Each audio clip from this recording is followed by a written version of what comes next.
Hi finance savvy families! In today's video, we'll make our budget a living thing. And in order to do that, we will need to learn how to enter our daily expenses. Well, that's pretty simple. Just like you did with the income, you will do the same for expenses. Let me show you. You enter new expenses on the transactions sheet. And for that, you enter the date when you, made the purchase. So when you are doing everything right, the date will be, current date, because it's very recommended to enter expenses just after their purchase. And in order to do that quickly, you can click Command semicolon on Mac and Control semicolon on Windows. That inputs the current date. Next, if you use Family Pro, you need to set or choose the account. Let's say that was Amanda's debit card.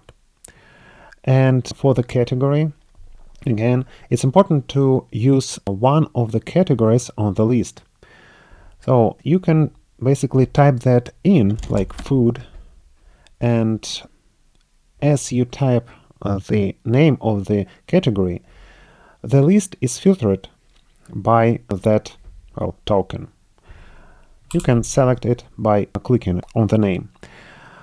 You also can input any different name that is not present on the list. By the way, the list comes from this sheet, categories. So just from here.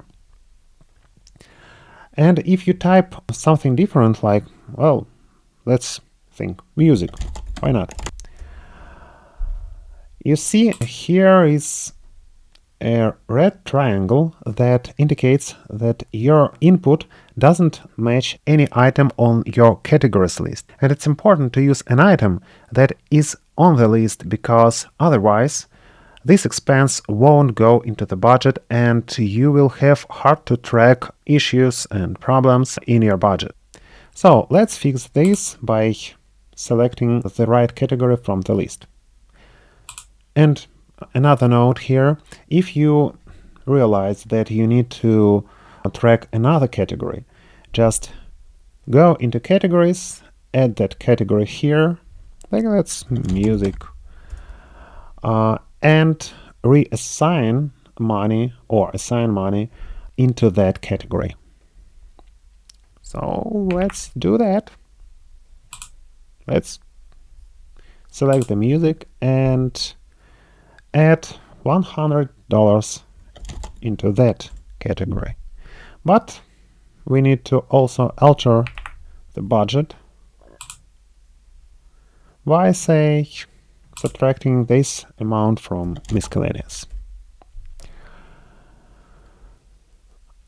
We will discuss fixing or adjusting your budget in a future video, but this is just a quick note on how to add new categories when you need them. So let's get back to the transactions sheet. And here we will, select our new category, music, and input, let's say $50. And what was that? Let's say guitar strings. The place is not used anywhere in the document as well as comments, so feel free to leave it empty, but remember that it might benefit you in the long run to use the place and the comment in every transaction to memorize what you were doing at some point in time, back 3 months ago, for example. So yeah, I would suggest using this functionality. And with this, basically, we have entered our first purchase of $50, and we can see how it was reflected on the budget. We have a new row for music, and that row has $50 left in our budget. And that's correct, because we subtracted 100 from the miscellaneous, and it has now $900.